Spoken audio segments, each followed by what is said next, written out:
नमस्कार, मैं हूं दीपाली राणा। आप देख रहे हैं कमोडिटी राउंड अप और कमोडिटी मार्केट के एक्शन पर तो नजर रहेंगे ही, फोकस करेंगे स्ट्रैटेजीज पर, लेकिन खास चर्चा होगी चीनी पर, क्योंकि चीनी ने इंडस्ट्री की नींदें उड़ाई हैं। सप्लाई घटने की आशंका में प्राइसेस रिकॉर्ड लेवल्स पर पहुंच चुके हैं। तो इस पर करेंगे बातचीत। आगे से किस ओर चल रहे हैं चीनी के प्राइसेस, किस तरीके की है सिचुएशन, इस सब पर बातचीत करेंगे। साथ ही चांदी में लगातार तेजी हम देख रहे हैं, 72,000 के नजदीक चांदी पहुंचा, अब इन लेवल्स के आसपास कर रहा है ट्रेड। तो अब मौका यहां पर बचा है ट्रेडर्स इन्वेस्टर्स के लिए या फिर नहीं, और साथ ही कितनी और तेजी यहां से फर्दर देखने को मिल सकती है। और साथ ही बात करेंगे कच्चे तेल की, जहां पर ऑलरेडी हमने एक रिकवरी आते हुए देखी थी पिछले हफ्ते।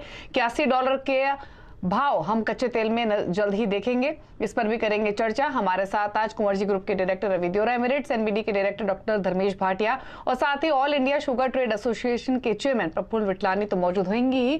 साथ ही आम्रपाली गुजरात के सीईओ चिराग ठक्कर भी शो में हमारे साथ मौजूद रहेंगे। आप सभी का स्वागत है इस शो में। लेकिन सबसे पहले शुरुआत चांदी के साथ ही कर लेते हैं, क्योंकि उत्पादन घटने की आशंकाएं बड़ी हैं, जिसके बाद हमने प्राइसेस में शुगर की बात करेंगे, जहां पर हमने रिकॉर्ड तेजी कीमतों में आते हुए देखी है। उत्पादन घटने की आशंका से तेजी यहां पर भाव में आती हुई दिखी है, और अनुमान तो ये लगाया जा रहा है कि महाराष्ट्र में उत्पादन 16% घट सकता है, इसीलिए मिलें भी समय से पहले बंद हो रही हैं। यूएस में भी हमने $22 तक चांदी के भाव, शुगर के भाव जाते हुए देखे हैं।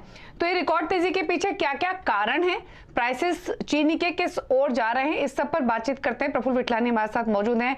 प्रफुल्ल जी नमस्कार, स्वागत है आपका। पहले तो ये जानना चाहेंगे, सप्लाई घटने की आशंका के अलावा और क्या क्या फैक्टर्स है जिसकी वजह से हमने शुगर में रिकॉर्ड तेजी देखी है? तो डिवीजन है, एक हिंदुस्तान है और एक रेस्ट ऑफ वर्ल्ड है। हमारे पास चीनी काफी है, और हमारे यहाँ जो इंडियन करेंसी में अगर हम प्राइसिंग देखें तो लिफे की प्राइसिंग जो बनती है करीबन 51,000 52,000 पर टन, जबकि इंडिया में चीनी बिक रही है 34,000 से 36,000 के बीच में, यानी 35,000 टन पे। ये है कि हमारे पास ये बार गवर्नमेंट ने जो सिर्फ 60 लाख टन का ही निर्यात का कोटा दिया था, तो we are very much in control. तो ये दाम हिंदुस्तान में बढ़ने नहीं है, पर वर्ल्ड में ऐसा चल रहा है कि ये जो इंडिया में प्रोडक्शन 8 से 9% नीचे गिरा है। ये महाराष्ट्र में 15-16%, वो ठीक है। ओवरऑल इंडिया में जो है 8 से 9% का जो फॉल है, और वो फॉल जो है वो अभी सप्लाई वर्ल्ड मार्केट को नहीं हो रही है। वो एक तो मेन कारण बन गया है कि वर्ल्ड में डेफिसिट हो रही है इस टाइम पे। दूसरा, ब्राजील में रिकवरी ज्यादा अच्छी हो तो वो जो मार्च महीने में कुछ मिलें चालू होनी थी, और वो ज्यादातर अभी अप्रैल के सेकंड हाफ में चालू होगी। तो फिलहाल एक पीरियड ऐसा चल रहा है कि शुगर की डेफिसिट चल रही है, और ये देखना होगा कि वहां पे इथेनॉल ज्यादा कितना परसेंटेज बन रहा है ब्राजील में, और शुगर कितना बन रहा है। बाकी एशियन कंट्रीज में भी शुगर का प्रोडक्शन फॉल है। तो ये वजह से एक except India the prices are skyrocketing. जहां तक इंडिया का सवाल है, हमारे पास ये अच्छा स्टॉक है, और फिलहाल अभी तो कोई दिक्कत नहीं दिख रही। प्रफुल्ल जी, जैसे आपने कहा कि चीनी का स्टॉक भारत में पर्याप्त है, लेकिन यहाँ पर भी माना अब ये जा रहा है कि 6 मिलियन टन से ज़्यादा हम एक्सपोर्ट होता हुआ नहीं देखेंगे। और जहाँ तक भारतीय बाजारों की बात है, फिर चाहे वो इंटरनेशनल शुगर ऑर्गेनाइजेशन है, ट्रॉपिकल रिसर्च की एक रिपोर्ट आई, S&P ग्लोबल ने भी यहाँ पर डेफिसिट की बात जताई है, सरप्लस यहाँ पर काफ़ी कम होते हुए नजर आए हैं। अगर हम नंबर्स की यहाँ से बात करें, क्या आपको भी लगता है कि 6 मिलियन टन के ऊपर अब इस साल एक्सपोर्ट नहीं है? अगले साल तो माना जा रहा है कि 3 से 4 मिलियन टन ही एक्सपोर्ट यहाँ पर होएगा, तो क्या नंबर्स यहाँ पर अब कम होते हुए दिखेंगे? दो बातें मनीषा जी। एक तो यह है कि इससे आगे तो कोई एक्सपोर्ट की उम्मीद आने की इंडिया से कोई उम्मीद नहीं है। जहां तक अगली सीजन है, अभी बहुत काफी अर्ली है कुछ भी बोलने के लिए। अभी तो परसेंटेज देखे तो 60% लोग ऐसे कह रहे हैं कि 60 से 70 लोग की अगले साल शायद इंडिया एक्सपोर्ट के लिए हाजिर ही नहीं होगी। तो एक साइकिल जैसी रहती है प्रोडक्शन की शुगर की, जैसे हम 359 से गिर के करीबन 325-30 के आसपास आ जाएंगे, तो 330 पकड़ो तो भी अगले साल अगली सीजन में जो पैटर्न है शुगर की, तो कम प्रोडक्शन होने की 23-24 में उम्मीद है। तो उस वजह से ये लग रहा है कि शायद अगले साल हम एक्सपोर्ट के लिए मार्केट में नहीं रहेंगे सप्लाई के लिए, और ये मेन रीजन बन रहा है कि इंटरनेशनल मार्केट स्काई रॉकेटिंग जा रही है। एब्सोल्युटली। मार्च के महीने में अगर देखा जाए तो चीनी के भाव 10% तक यहां पर चढ़े हैं। भारतीय बाजारों में भी यहां पर काफी कंसर्न्स हैं। रॉ शुगर तो एक महीने के हाईज पर है ही, जो कि 6 साल से बहुत दूर नहीं है। लंदन शुगर के प्राइसेस यहां पर करीब करीब 10 साल के हाईज पर फिलहाल बनते हुए नजर आए हैं। अप्रैल का कोटा जारी हो चुका है। प्रफुल्ल जी, इसे आप कैसे देखते हैं? क्योंकि मार्च का कोटा हमने 3 हफ्ते में ही यहां पर ऑलमोस्ट पूरा होता हुआ देखा था। तो भारतीय बाजारों में अब चीनी की मांग कैसी है? ऐसा है कि मार्च का कोटा 3 वीक में पूरा होना ऐसा नहीं था। लास्ट आज की तारीख में भी सीजनल सेल का लास्ट डे बाकी है, क्योंकि अभी प्रोडक्शन शुगर का भी वो समझो महाराष्ट्र कर्नाटक में आज लास्ट दिन ही है। तो आज भी शुगर लोअर रेट में अवेलेबल है। पर यस, अभी नॉन सीजनल जो है कि ऐसी कोई मिले थी कि जिनको फाइनेंशियल काफी क्रंच रहता है, तो वो गवर्नमेंट के दिए गए मंथली कोटा से भी ज्यादा चीनी बेचते हैं और सप्लाई एक्सेस आती है मार्केट के अंदर। तो उसकी वजह से यहाँ प्राइसेस जो है वो काफी डिस्काउंटेड थे। अभी ये डिस्काउंट जो था वो डिस्काउंट अब नहीं रहेगा इंडिया में, और लगता है अप्रैल मई महीने में वो कॉस्ट टू द प्रोडक्शन आगे बढ़ेगा, ऐसा दिख रहा है अभी। तो प्रफुल्ल जी, कितनी कीमतें फिर और आगे बढ़ती हुई आप देख रहे हैं भारतीय बाजारों में? दूसरी चीज ये, आपने अप्रैल में की बात की, लेकिन अनुमान तो ये भी है कि इंटरनेशनल मार्केट्स में ब्राजील हो, थाईलैंड हो, अप्रैल ऑनवर्ड्स सप्लाई आना शुरू हो जाएगी, तो शायद प्राइसेस थोड़े से कंट्रोल में आए। उस तरीके की सिचुएशन कोई लाइकली लग रही है ग्लोबल फ्रंट पर? देखिए, ऐसा है कि हमारे यहाँ हिंदुस्तान में जो मार्केटिंग ऑफ शुगर है वो काफी कंट्रोलेबल है, यानी रिलीज मैकेनिज्म है, एमएसपी है। तो यहाँ के प्राइसेस जो है वो वर्ल्ड मार्केट से 30% डिस्काउंट में भी बिकती है। पर वर्ल्ड मार्केट जो है वो लीफे और नाइबोट जो है वो that is the parameter to find the price mechanism. तो यस, 2 महीने के लिए मैं कह सकता हूं कि 15 अप्रैल से 15 जून या 15 जुलाई तक, पर ज्यादा टाइम अगर कोई करेक्शन टिक नहीं पाएगा, ऐसा सब लोगों का अनुमान आ रहा है। और जो मनीषा ने अभी अप्रैल का कोटे का जो बताया था, अप्रैल का 22 का कोटा है, वो मुझे पर्सनल रीडिंग ऐसी लग रही है कि शायद जो अभी 2-3 महीने केन प्लांटिंग के जो बाकी है उसमें फार्मर्स को शुगर के प्राइस देख के हुए डिस्करेज होके कहीं और कोई क्रॉप न लगावे और शुगर कैन पे कंटिन्यू रहे। तो उस हिसाब से 22 का कोटा मेंटेन किया हुआ है। हो सकता है उसमें जो अभी डिस्काउंट प्राइसिंग थी वो डिस्काउंट प्राइसिंग पूरी हो जावे। ऑल राइट, तो बड़ी हेडलाइन यही निकल के आती हुई कि इस बार तो 6 मिलियन टन का एक्सपोर्ट पे हम रुक जाएंगे। अगले साल 3 से 4 या हो सकता है भारत एक्सपोर्ट मार्केट में हो ही ना। जिस तरह की चीनी उत्पादन हमने कंट्री में आती हुई देखी है, जो सरकार की तरफ से बफर स्टॉक है, और जिस तरह का डाइवर्जन हम यहाँ पर एथेनॉल में करते हुए नजर आ रहे हैं, तो क्लियरली एक चेंजिंग इंडस्ट्री अगले 2-3 साल में शायद ये बनती हुई नजर आएगी। प्रफुल्ल जी, एज ऑलवेज बहुत शुक्रिया साथ जुड़ने के लिए और चीनी के बारे में डिटेल में बात भी करने के लिए। आगे बढ़ते हैं और बात अब कच्चे तेल की कर लेते हैं, क्योंकि चीनी के भाव काफी हद तक यहाँ पर कच्चे तेल से भी जुड़े होते हैं। एथेनॉल में जिस तरह से हमने टैक्स प्राइसिंग देखी है ब्राजील की तरफ से आती हुई, उसका भी इंपैक्ट ओवरऑल यहां पर इंडस्ट्री में है। तो आप कैसे देखते हैं अब धर्मेश यहां पर क्रूड ऑयल की प्राइसेस, जहां पर इस हफ्ते 5% की तेजी है और ये दूसरा लगातार ऐसा हफ्ता है जहां पर कच्चे तेल में बढ़त के साथ कारोबार हम बंद होता हुआ देखेंगे? देखिए, आज मंथ एंड भी है और मैं एक्सपेक्ट करता हूं कि कच्चे तेल में जो तेजी है वो बरकरार रह सकती है। काफी फंडामेंटल सपोर्ट है सप्लाई कंस्ट्रेंट के कारण। अगर आप देखें तो $65 ऑलमोस्ट $65 से $74 तक के लेवल्स आपको देखने मिल रही है। 10% की रैली प्राइस में ऑलमोस्ट 2 हफ्ते के बीच में आ चुकी है। फंडामेंटली टेक्निकली दोनों फर्म है। मैं एक्सपेक्ट करता हूँ कि $77 छोटी अवधि के लिए बात कर रहा हूं मैं, 1 या 2 हफ्ते के बीच में मैं एक्सपेक्ट करता हूँ $77। और डोमेस्टिक मार्केट की बात करें रुपए के चलते हुए 6,400 से 6,500 के स्तर आपको देखने मिल सकते हैं। जून जुलाई काफी हरिकेन सीजन होगा, वो टाइम पे आपको वॉलेटिलिटी काफी हाई होगी। अगर आप देखिए सारे के सारे मार्केट्स अप ट्रेंड में है और एक मेजर सपोर्ट जो इसे मिल रहा है वो डॉलर इंडेक्स का। अगर आप देखिए डॉलर इंडेक्स में काफी अच्छी पिटाई है, ऑलमोस्ट 104 से ऑलमोस्ट 101 के स्तर आ चुके हैं। तो इस कारणवश भी आपको देखिए कमोडिटी मार्केट में काफी स्थिरता और बुलिशनेस देखने मिल रही है। तो मेरी ट्रेंड की फ्रेंड मैं अभी भी फर्म हूं। मैं एक्सपेक्ट करता हूं कि कच्चे तेल में जो तेजी है वो बरकरार रहेगी और बाय साइड में मैं सलाह दूंगा इसमें रहने की। ठीक है, एक डाइवर्जन लेते हैं। फॉरेन ट्रेड पॉलिसी 2023 पे फिलहाल पीयूष गोयल जी बोल रहे हैं, सुनते हैं उनको।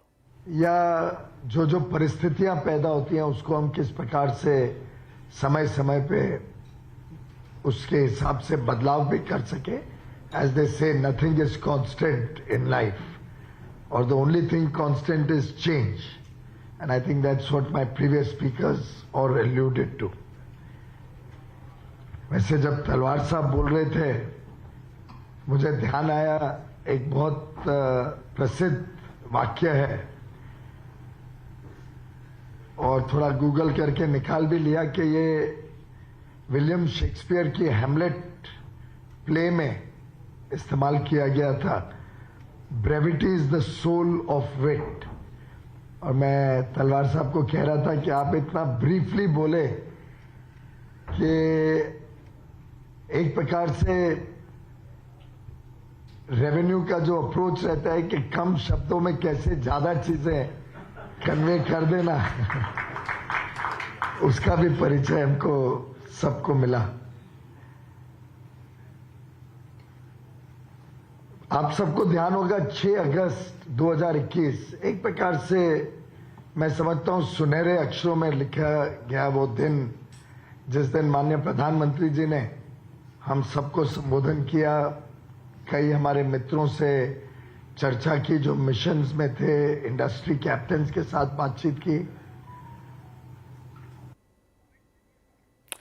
ऑल राइट, ऑफ कोर्स वो शुरुआती भूमिका बांधते हुए पीयूष गोयल जी, लेकिन जैसे ही वो यहाँ पर ट्रेड पॉलिसी के बारे में बात करना शुरू करेंगे हम आपके लिए वो डेवलपमेंट्स भी लेके आएंगे। लेकिन एक छोटे से ब्रेक के लिए रुकते हैं। जब लौटेंगे तो बात यहाँ पर करेंगे चांदी की, जहाँ पर 72,000 के ऊपर के लेवल्स अब बनते हुए नजर आए हैं। कैसे करें यहाँ पर कारोबार, बताएंगे आपको।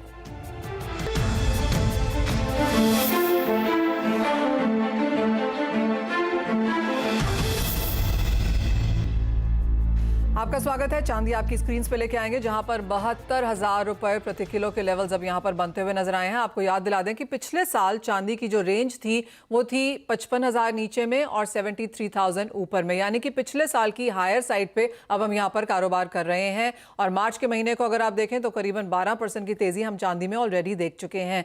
हमारे साथ अम्रपाली गुजरात के CEO चिराग ठक्कर हैं। चिराग नमस्कार। चांदी ने अच्छी खासी रफ्तार पकड़ी है, सभी लोग का चांदी के ऊपर काफी बुलिश भी रहे हैं। अब इन करंट लेवल्स पर आपका क्या व्यू है? नमस्कार Manisha ji, thank you for having me. Madam, current जो लेवल्स चांदी के आ गए हैं, काफी एक महीने में काफी उछाल हमने देखा है। हमने 64, 62, 64 के लेवल से अभी 72,000 तक लेवल देखे। तो यहाँ से प्रॉफिट टेकिंग के बहुत सारे चांसेस है, जहाँ पे एक बार वापस 68, 69,000 के लेवल्स देख सकते हैं। बट कमिंग के आगे क्या देख सकते हैं, मुझे यही लगता है कि जितनी नीचे डिप्स मिलती है वो लेवल्स पे चांदी तेजी रहेगी, उसको बाय करना चाहिए। जी चिराग जी, फिर डिमांड कैसी है इन लेवल्स पे चांदी में? जहाँ तक फिजिकल डिमांड की बात है, फिजिकल डिमांड ये लेवल्स पे अभी नई डिमांड देखने को नहीं मिल रही है। और ज्यादातर फिजिकल मार्केट में भी अभी चांदी डिस्काउंट के लेवल पे है। वो डिस्काउंट लेवल जब तक एक लेवल नीचे नहीं आएगा तब तक वो फिजिकल डिमांड में भी चांदी डिस्काउंट के लेवल पे ही रहेगी। कितना डिस्काउंट है इंडियन मार्केट्स में और क्या प्राइसेस कोट हो रहे हैं? अभी जो करंट लेवल्स हैं physical market is around at 69,500 के आसपास। चिराग, अगर हम पूरा फर्स्ट क्वार्टर देखें तो किस तरह की मांग रही है? आप कहेंगे क्वार्टर ऑन क्वार्टर में कुछ जंप था या नेगेटिव क्वार्टर गया ये? नहीं, क्वार्टर टू क्वार्टर अगर हम मैच करते हैं तो फरवरी का महीना जब बहुत ही प्राइस करेक्ट हुआ था, $22 इंटरनेशनल मार्केट से प्राइस लेते हुए $19.5 तक जब प्राइसेस आए थे, तो वो एक लेवल था जहां पे फिजिकल डिमांड काफी ज्यादा थी। तब मार्केट प्रीमियम में आ चुका था और जहां से जैसे ही $20 से जब अभी $22-22.5 तक आ गया है, तो एक महीना भर पूरा एक क्वार्टर में एक महीना ऐसा था जिसमें फिजिकल डिमांड थी, पर अभी कोई फिजिकल डिमांड नहीं है और डिस्काउंट पे फिजिकल के जो भाव हैं वो चल रहे हैं। जी धर्मेश, आपका व्यू क्या है प्राइसेस पर? आप भी एक छोटा डिप एक्सपेक्ट कर रहे हैं और ब्रॉडर लेवल्स या टारगेट्स क्या हैं आपके? जिस हिसाब से अभी मोमेंटम एंड सिनेरियो बना हुआ है, मुझे लग रहा है कि ये इंटरनेशनल प्राइसेस है उसको 2440 से लेकर 2470 के बीच में बड़ा सप्लाई जोन है। तो लगातार ये साल में ये 4 to 5 टाइम हुआ है कि ये लेवल से चांदी रिवर्स हुए और नीचे फिर से 20 गया है। तो मुझे लग रहा है अभी थोड़ा ये लेवल पे कॉशियस रहना है। ट्रेडिंग पर्सपेक्टिव अलग है, शॉर्ट टर्म अलग है। ट्रेडिंग पर्सपेक्टिव से मुझे लग रहा है कि आज कुछ भी डिप मिले फॉर 71,700 तो एक बाइंग की अपॉर्चुनिटी इंट्राडे के लिए लेनी चाहिए। स्टॉप लॉस आप स्ट्रिक्ट लगाए 71,300 का। अपर साइड मेरा मानना है 70,500 तक के लेवल दिखने चाहिए, बट 72,500 से 73,000 थोड़ा सप्लाई जोन है। वहां पे अगर आपके पास ऑलरेडी क्वांटिटी है तो पार्सल प्रॉफिट बुक करें, या आप फिजिकल व्यापार है तो वहां पे एक बार हेजिंग कर ले। मुझे लग रहा है कि एक लिमिटेड अपसाइड अभी और ड्यू है, बट ऊपर इंटरनेशनल मार्केट में 2470 से फिर से रिवर्सल आ सकता है। राइट चिराग, लास्ट ईयर हमने ऑल टाइम हाईज यहाँ पर इंपोर्ट होता हुआ देखा था इंडियन मार्केट्स में। एज ऑफ नाउ इस साल में इस क्वार्टर में क्या नंबर्स हैं? ये साल मनीषा जी हम देखते हैं कि थोड़ा सा प्राइस रेंज जो है वो बहुत ही मायने रखेगा, क्योंकि अगर हम लास्ट 3-4 साल का अगर टाइमलाइन पकड़ते हैं तो फिजिकल सिल्वर में हमेशा ही ये होता हुआ देख रहे हैं कि जब भी प्राइसेस नीचे आते हैं तो जितने भी प्लेयर्स हैं मार्केट के, जैसे पूरा वैल्यू चेन है, जैसे ज्वेलर है, आर्टिफैक्ट्स हैं, इंडस्ट्रियल यूज है, वो रेट पे जब नीचे आता है तो उसको स्टॉक कर लेते हैं, और जैसे ही वापस अगर मार्केट ऊपर जाती है तो लोग मार्केट से बाहर चले जाते हैं। तो जैसे ही लास्ट ईयर हमने रिकॉर्ड इंपोर्ट इसलिए देखने को हमको मिला कि लास्ट 1.5-2 साल से इतना इंपोर्ट भारत देश में हुआ नहीं था। तो जैसे ही प्राइसेस नीचे आए तो इतना बढ़कर इंपोर्ट आया, जिसके कारण it was easier for the whole value chain to get the stockpile again. तो मैं ऐसा देखता हूँ कि अगर आगे 2-3 महीने में जैसे ही प्राइसेस के रेंज बाउंड नजदीक आते जाएंगे तो वापस वो स्टॉक पाइलिंग पे इंपोर्ट जरूर कंट्री के अंदर होना शुरू हो जाएगा। ओके, चलिए शुक्रिया चिराग अपने व्यूज देने के लिए, चांदी पर प्राइसेस पर भी अपना आउटलुक शेयर करने के लिए। धर्मेश, आपका क्विक व्यू सिल्वर पर? देखिए, मैं रवि के तरफ से काफी सहमत हूँ। मुझे भी लगता है कि प्राइस काफी हाईली ओवरबॉट पोजीशन में है, और यहाँ कहीं ना कहीं मार्केट में लेवल जो देखिए मिस्टर ठक्कर भी कह रहे हैं कि डिस्काउंट में चल रहा है, तो मैं भी यहाँ पे मंदी की सलाह दूंगा। अगर आप चांदी की देखें तो चांदी 50% बुलियन 50% बेस मेटल कैटेगरी में आ रही है। सोना ऑलमोस्ट 2000 के लेवल पे चल रहा है और चांदी अभी भी 20-24 के लेवल पे घूम रही है। तो अगर इसका चांदी की जो लाइफ टाइम हाई है वो $50 है, तो अभी भी इससे काफी ऊपर जाना है। बट फंडामेंटली मार्केट ये लेवल पे बाइंग आ नहीं रही है, स्पेशली प्राइस में 1200 रुपए का डिस्काउंट चल रहा है करंट लेवल पे। तो करंटली मैं रेकमेंड करूंगा कि यहाँ पे बिकवाली करके चल सकते हैं। प्राइस कहीं ना कहीं तो 70,000 से लेके 69,000 के लेवल्स भी शॉर्ट टर्म में दिखा सकता है। तो सेल ऑन राइज की स्ट्रैटेजी मेरी चांदी में रहेगी। नियर टर्म के लिए आप दोनों कह रहे हैं, लेकिन अगर इस साल के एंड तक की बात की जाए तो वो क्या एक नंबर है जो आप दोनों वॉच कर रहे हैं? धर्मेश, पहले आप बताइए, चांदी में क्या देखते हैं ईयर एंडिंग? मेरे हिसाब से चांदी कहीं ना कहीं तो 68,000 से लेके 66,000 तक के लेवल्स पे आपको दिखा सकती है इनके लिए ईयर एंडिंग के हिसाब से। मेरे हिसाब से ईयर एंडिंग या धर्मेश, ईयर एंडिंग यहाँ पर 68-69,000 की देखते हैं आप?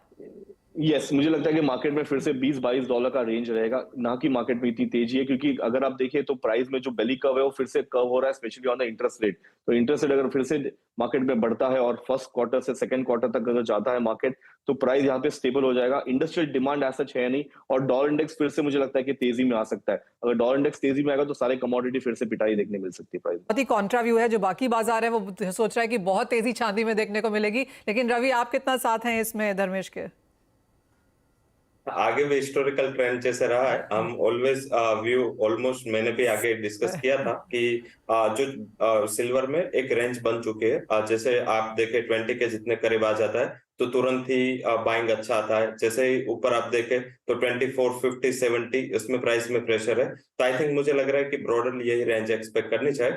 बहुत बड़ी कोई ज्यादा जिस हिसाब से गोल्ड में थोड़ा सेफ हेवन है, इस हिसाब से गोल्ड शायद सस्टेन हो, बट सिल्वर यही रेंज में मैं एक्सपेक्ट कर रहा हूँ। इंटरनेशनल प्राइसेस में ये है, साथ में डोमेस्टिक प्राइसेस थोड़ा आउट परफॉर्म करेगा वर्सेस इंटरनेशनल प्राइस, क्योंकि रुपये का जो आगे धर्मेश ने बात की, अगर डॉलर इंडेक्स में थोड़ा बहुत यहाँ से उछाल मिला तो आई थिंक रुपये में उसका एक नेगेटिव इम्पैक्ट आ सकता है। तो डोमेस्टिक मार्केट में मेरा मानना है कि ट्रेंड 68,000 से 73,000 रहेगा। ओके, चलिए, तो ये रही सिल्वर पर स्ट्रैटेजी, जहां पर 72,000 के लेवल तो देखे, लेकिन दोनों एक्सपर्ट्स मानते हैं कि एक करेक्शन यहां से आ सकता है। एक क्विक व्यू धर्मेश का गोल्ड पे भी ले लेते हैं, क्योंकि मार्च महीने में एक आउट परफॉर्मेंस सिल्वर ने जरूर दिखाई है, लेकिन रिटर्न्स गोल्ड की ओर से भी बने हैं। गोल्ड पर क्या व्यू है ईयर एंड के हिसाब से भी और इमीडिएट बेसिस पे?